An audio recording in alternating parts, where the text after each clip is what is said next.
Hey friends, coming to you today. Just wanted to connect with you on some of the director's responsibilities. In fact, I think there'll probably be a few videos here on this topic. But today I wanted to really kind of dive in to this idea of um, putting a leader in place and ensuring that they have their correct competencies.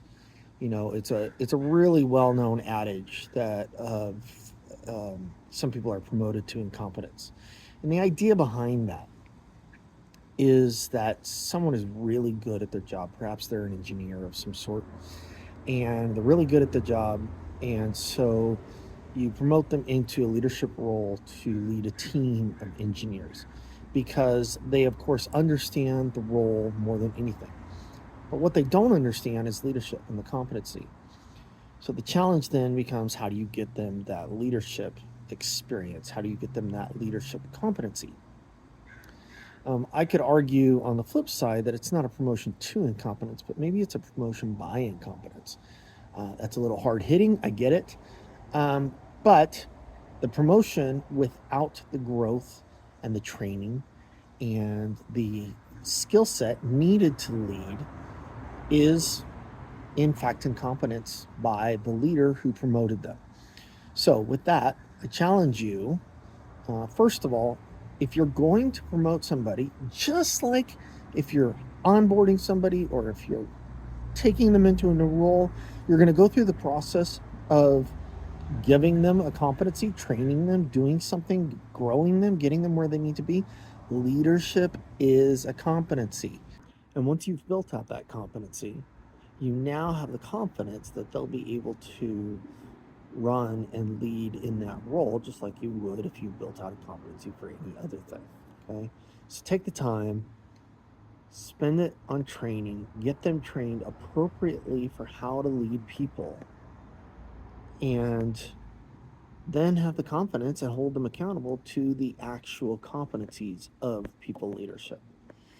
Now, with that said, I'm going to dive into one additional area. There may be opportunities to isolate leadership. And what I'm people leadership, and what I mean by that is you may have one or two really strong people leaders, leaders who not only understand this idea of people leadership, but they're effective at it and they're passionate about it. In those particular cases, um, it's really just like any other competency. It's really valuable to lean into that competency and allow them to expertise in that competency alone. But what does that look like in your organization? Who is a people leader that is not a task manager, that does not accomplish other things than leading people? And that's where this gets a little bit kind of different, and you have to embrace these new ideas and changes to take advantage of that. Trust me, if you have this person, you want to take advantage of this expertise. Perhaps maybe they start training in that competency for others. They begin to train your leaders. Perhaps you organize in such a fashion that you create a chief of staff position where all of a sudden this particular person reports directly to the CEO and influences, or should I say, leads through influence, the entire organization by accomplishing the tasks that the CEO specifically needs, um, tangential to the mission and the vision and the values.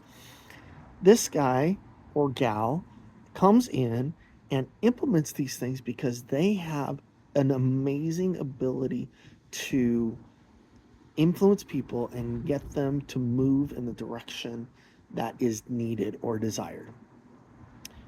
In the end, that's a leader's responsibility, anyways, right? A people leader's responsibility. Um, so perhaps that's maybe one way to do it. Another way is something that I've seen come up with, um, is to split the roles in a department in such a way that there are levels of expertise in leadership. And what I mean by that is some people are really good people leaders. Some people are really good operational managers. And some people are really good project managers. Those three elements almost uniquely, or not uniquely, but almost in every department are necessary. Well, what if you split those three instead of putting those three primarily on the responsibility of the people leader? Sometimes project management, or many times project management is kind of split out of that. But what if you took those and kind of had a triune leadership within your department?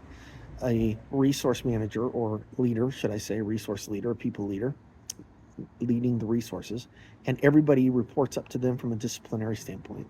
And then you had a mixed matrix organization to where you had operational leadership and project leadership kind of alongside it with just as much influence, and all three of you are input players into the disciplinary process, but ultimately the resource manager has that go no go kind of decision or promotability decision as it relates to each of the individuals.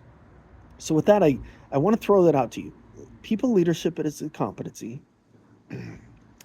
and in that competency, you need to train them. You need to onboard them into that role. You need to get them moving in the right direction, and you need to hold them accountable to that direction. And sometimes you're going to find that you've empowered a passion in somebody and you want to take advantage of that. And there's ways to take advantage of that. There are positions or organizational setups that empower a better or stronger people leadership scenarios. Remember that when you isolate someone into a role, they become an expert in that role. What would it look like to have expertise in people leadership within your organization? So that's the question of your for you today is what does that look like? Have a great day. We'll talk to you soon. We'll catch up with you and hit the next role in a director's responsibility. Thanks.